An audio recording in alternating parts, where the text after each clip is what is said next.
చూసారు కదా ఫ్రెండ్స్, చేతికి నెయ్యి అనేది అప్లై చేసేసుకొని ఇంకా మనం లడ్డూలు చుట్టుకుందాం. నేను ఎందుకంటే ఇంచుంచు చెప్తాను ప్రతి ఒక్కటి. కొంతమంది రానోళ్ళు ఉంటారు, కొంతమంది వచ్చిన వాళ్ళు ఉంటారు. సో ప్రతి ఒక్కటి టిప్తో సహా చెప్తే కరెక్ట్గా చేసుకుంటారు. సరే మనకు వచ్చింది కదా, మనం చేసేసుకున్నాము అయిపోయింది వీడియో అని చెప్పేస్తే అది కరెక్ట్ కాదు. కరెక్ట్గా చెప్తేనే అప్పుడే మనం చేసేదానికి కూడా బాగుంటుంది. సో ఇంకా అన్ని లడ్డూలు కూడా ఇలానే చుట్టేసుకోవాలి.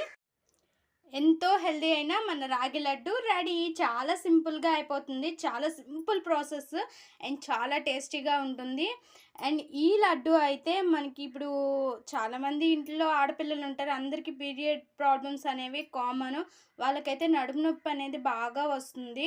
సో అట్లాంటి పిల్లలకైనా పెద్దలకైనా ఇవి అనేది డైలీ 1 లడ్డు అనేది తీసుకుంటే బ్యాక్ పెయిన్ అనేది తగ్గుతుంది.